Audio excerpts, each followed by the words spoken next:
ஒரு மத்தி வழியாக உயிர் வழியாக துருவ நட்சத்திரத்தின் நினைவை செலுத்தி துருவ நட்சத்திரத்தின் பேரருள் பேரொளி நாங்கள் பெற அருள்வாய் ஈஸ்வரா.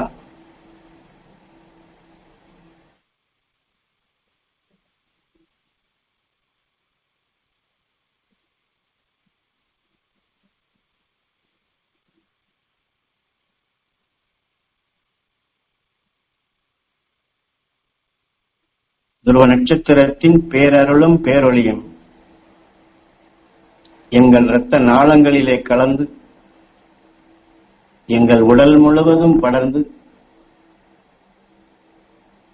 எங்கள் உடலில் உள்ள ஜீவான்மா ஜீவனுக்கள் அனைத்தும் பெற அருள்வாய் ஈஸ்வரா. துருவ நட்சத்திரத்தின் பேரருள் பேரொளி நம் உடலில் இருக்கக்கூடிய இரத்தங்கள் முழுவதும் படர வேண்டும். அந்த ரத்தத்தில் இருக்கக்கூடிய ஜீவ அணுக்களும் ஜீவான்மாக்களும் துருவ நட்சத்திரத்தின் பேரருள் பேரொளி பெற வேண்டும் என்று நம்முடைய நினைவை துருவ நட்சத்திரத்தின் பால் செலுத்தி உயிரான ஈசனிடம் வேண்டி அதை ஏங்கி அழுத்தமாக இந்த ரத்தங்கள் முழுவதும் அந்த சக்தி பெற வேண்டும். ரத்தங்கள் அதில் இருக்கக்கூடிய ஜீவனுக்கள் ஜீவான்மாக்கள் துருவ நட்சத்திரத்தின் பேரருள் பேரொளி பெற வேண்டும் ஈஸ்வரா.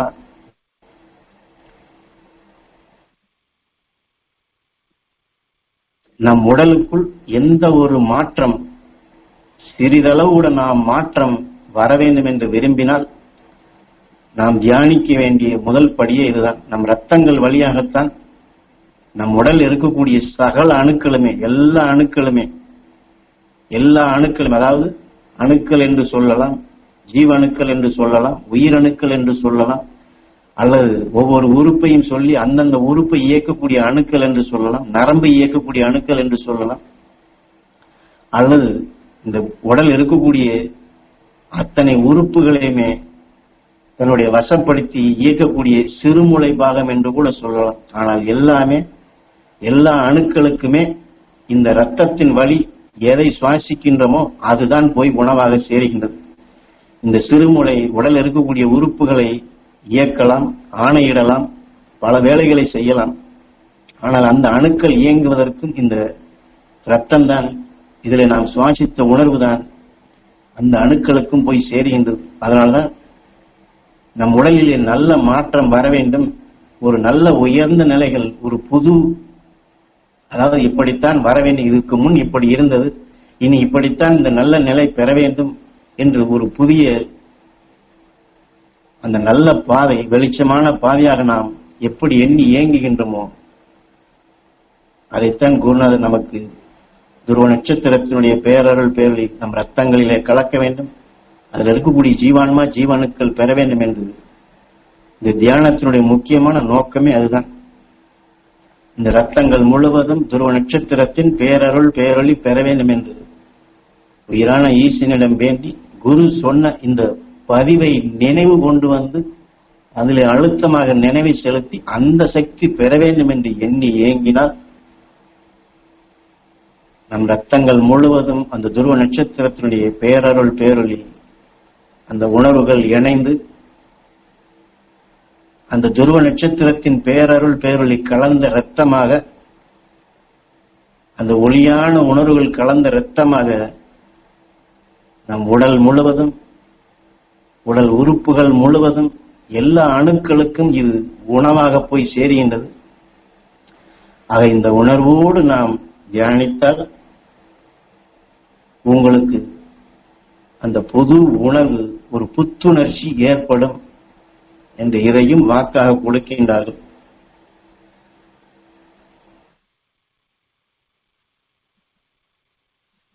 நாம் இப்பொழுது எடுத்து அந்த ரத்தங்கள் முழுவதும் துருவ நட்சத்திரத்தின் பேரருள் பேரொளி பெற வேண்டும், ஜீவனுக்கள் ஜீவான்மாக்கள் பெற வேண்டும் என்று செலுத்தப்படும் பொழுது இந்த ரத்தத்தின் வழி எல்லா உறுப்புகளுக்குமே, உடல் இருக்கக்கூடிய சகலத்திற்குமே ஓமுக்குள் ஓம், ஓமுக்குள் ஓம், ஓமுக்குள் ஓம் என்று, அது கோபமோ வெறுப்போ வேதனையோ பயமோ ஆத்திரமோ அதிர்ச்சியான உணர்வோ எத்தகைய இக்கட்டான உணர்வோ பகைமையான உணர்வோ எதிரியான உணர்வோ அனைத்திலும் இந்த துருவ நட்சத்திரத்தின் பேரருள் பேரொளி அந்த அணுக்களுடைய முகப்பிலே இது இணைகின்றது. அனைத்தையுமே நண்பனாக்கும் உணர்வாக வளர்கின்றது. ஏனென்றால் அந்த அடிப்படையிலே தான் நாம் இந்த தியானத்தை நாம் மேற்கொள்ள வேண்டும். எதிரி என்ற நிலையை நாம் நமக்குள் உருவாக விடக்கூடாது. ஏனால் எதிரி என்று சொல்வதனுடைய நோக்கமே முதலில் சொன்னது அழுத்தம். இப்படி இருக்கின்றது, சரி இப்படி இருக்கின்றது, இது இப்படி நல்லதாக வேண்டும், இப்படி இருப்பது இப்படி நல்லதாக வேண்டும் என்று அழுத்தத்தை மாற்றினால் அங்கே எதிரி இல்லாத நிலை ஆகின்றது. இப்படி இருக்கின்றது, இப்படியெல்லாம் இருந்தால் நான் என்ன செய்வது, இப்படியே வந்து கொண்டிருந்தால் என்ன செய்வது, இப்படியே இருந்தால் நாளை என்ன ஆகும் என்றால் அது எதிரியாக மாறுகின்றது. இப்படி இருக்கின்றது, இப்படி எனக்கு வேண்டும், இப்படி இருக்கின்றது, இப்படி நல்லதாக வேண்டும் என்றால் இங்கே நண்பனாக்கும் உணர்வு. என்றால் அழுத்தம் நாம் எதுவாக ஆக வேண்டும் என்று விரும்புகிறோமோ அழுத்தம் அங்கே போகின்றது. உயிர் ஓ எம் அதற்கு சிருஷ்டியாக்கி அதற்கு வரம் கொடுக்கின்றது. ஆகவே நம்முடைய தியானம் இந்த அருள் வழியில் எது நல்லதாக வேண்டுமோ அதை எண்ணித்தான் நாம் அதற்கு வலு கொடுத்துத்தான் அதிலே அழுத்தமாக அந்த உணர்வோடு தான் நாம் தியானிக்க வேண்டுமே தவிர துருவ நட்சத்திரத்தின் பேரருள் பேரின் இரத்த நாளங்களை கலக்க வேண்டும், ஜீவான்மா ஜீவனுக்கள் பெற வேண்டும் என்று வெறும் சொல்லாகவோ அல்லது மற்ற உணர்வுகளோடு கலந்து இங்கே ஒரு பக்கம் இதை சொல்லிக் கொண்டிருந்தாலும் வீட்டினுடைய நினைவோ தொழில் நினைவோ மற்ற நினைவுகளுக்கோ அதையும் கலந்து கலந்து செய்தால் இங்கே எவ்வளவு பெரிய சூரியனாக பிரகாசமாக வெளிச்சமாக அது இருந்தாலும் ஒரு மேகமோ அல்லது ஒரு கடுமையான தூசிகளோ வந்தால் அந்த சூரியனை அதனுடைய வெளிச்சத்தை அது மறைத்துவிடும். இது போன்றுதான் நமது ஞானகுரு அவர்கள் துருவ நட்சத்திரம் அது எப்படி உருவானது, எப்படி உருவாக்கி அந்த ஒளியான நிலைகள் பெற்றது என்று அவ்வளவு பெரிய பிரகாசமான நிலைகளை இந்த தியான பயிற்சியாக கொடுத்து நம் ரத்தங்களில் அதை கலக்க செய்து உடல் உறுப்புகளை உருவாக்கி எல்லா அணுக்களுக்கும் அந்த பேரருள் பேரொழியாக ஒளியான நிலைகளை உருவாக்க வேண்டும் என்று அது நமக்கு பயிற்சியாக கொடுத்து அந்த உணர்வோடு தியானிக்க வேண்டும் என்று சொல்லி இருந்தாலும் நாம் அதை சாதாரணமாக மற்ற நிலைகளோடு அதை கலந்து விட்டால் இந்த சூரியனை மேகம் மறைத்தது போன்று அதையும் மறைத்துவிடும். அது போன்று இல்லாதபடி துருவ நட்சத்திரத்தினுடைய பேரருள் பேரொளி ரத்தங்கள் முழுவதும் படர்ந்து இந்த உடல் இந்த சரீரம் உடலை உருவாக்கிய அனைத்துமே இருள்தான். ஆனால் இந்த இருளான இந்த உடலில் இருந்து இருளான இந்த அணுக்களில் இருந்து இந்த இருளான உடலையே இந்த இருளான அணுக்களையே ஒளியான சரீரமாக ஒளியான அணுக்களாக நமக்குள் உருவாக்க அந்த உருவாக்கக்கூடிய பயிற்சிக்குத்தான் நமக்கு குருநாதர் இதை கொடுத்துள்ளார்கள். ஆக அந்த ஒளியான நிலையை நான் உருவாக்குவேன்.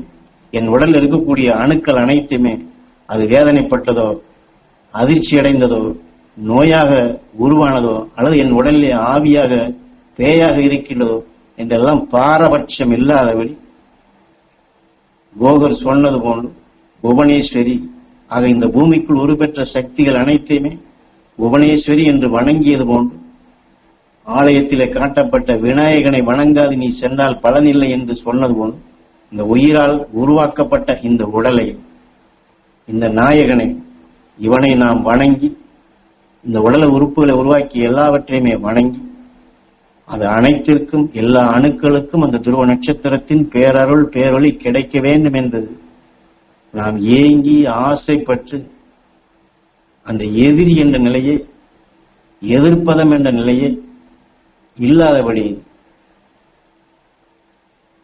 எல்லா அணுக்களுக்கும் இந்த சக்தி கிடைக்க வேண்டும் என்று நம் ரத்தங்களிலே இந்த உணர்வுகளை பாய்ச்சினம் என்றால் நமது ஞான குருவர்கள் அடிக்கடி ஒவ்வொரு குரு பூஜையிலும் சொன்னது போன்று மாமகரிஷி ஈஸ்வராய குருதேவர் எத்தகைய எதிர்ப்பும் இல்லாது எத்தகைய இன்னல்கள் இல்லாது யாருடைய ஈர்ப்பிலும் சிக்காது ஏகாந்தமாக இந்த வைகுண்ட ஏகாதசி அன்றுதான் தன் உயிரோடு ஒன்றி உணர்வுகளை ஒளியின் சரீரமாக ஒளியின் சுடராக மாற்றி சப்தரிஷி மண்டல ஈர்ப்போட்டத்திற்கு அவர் சென்றடைந்தார் என்று சொல்வது போன்று நம் உடலிலே எந்த எதிர்ப்பும் இல்லாது எந்த இன்னலும் இல்லாது ஏகாந்த நிலையாக நாம் உருவாக்க முடியும். ஆக இந்த உடலுக்குள் இருக்கக்கூடியதை நாம் நல்லது கெட்டது, வேண்டியது வேண்டாது, பிடித்தது பிடிக்காது என்று எனக்கு அப்படி இருக்கின்றது, இப்படி இருக்கின்றது, அப்படி வருகின்றது, இப்படி வருகின்றது என்றெல்லாம் நினைவை செலுத்தாதபடி எத்தகைய எதிர்ப்பும் இல்லாது, எத்தகைய இன்னலும் இல்லாது ஏகாந்தமாக குரு அவர் தன் உடல் உறுப்புகளை உருவாக்கிய அணுக்களுக்கு விண்ணினுடைய ஆற்றலை ஒளியாக கொடுத்து உயிரோடு ஒன்றி அவர் எப்படி விண் சென்றாரோ, நாம் குரு பூஜை என்று ஒவ்வொரு வருடம் குருவின் நினைவாக இந்த உடலை உருவாக்கிய உயிரையும் இந்த உடலுக்குள் உருப்பெற்ற அனைத்தையுமே அதை மதித்து அது குரு பூஜை என்று அந்த குருவை பூஜிக்கும் நிலையாக, நம் குருவை பூஜிக்கும் நிலையாக, நம் உயிரான குருவை பூஜிக்கும் நிலையாக, நம் உயிரால் உருவாக்கப்பட்ட இந்த உடலை பரிசுத்தப்படுத்தும் நிலையாக, புனிதப்படுத்தும் நிலையாக, அந்த அடிப்படையில் நம் உடல் உறுப்புகளை உருவாக்கிய அணுக்கள் அந்த சக்தி பெற வேண்டும் என்றுதான் இந்த வழியை காட்டியுள்ளார்கள். துருவ நட்சத்திரத்தின் பேரருளும் பேரொளியும் எங்கள் உடல் முழுவதும் படர்ந்து, எங்கள் உடலில் உள்ள எல்லா உறுப்புகளிலும் படர்ந்து, உறுப்புகளை உருவாக்கிய அணுக்கள் அனைத்தும் துருவ நட்சத்திரத்தின் பேரருளும் பேரொளியும் பெற அருள்வாய் ஈஸ்வரா.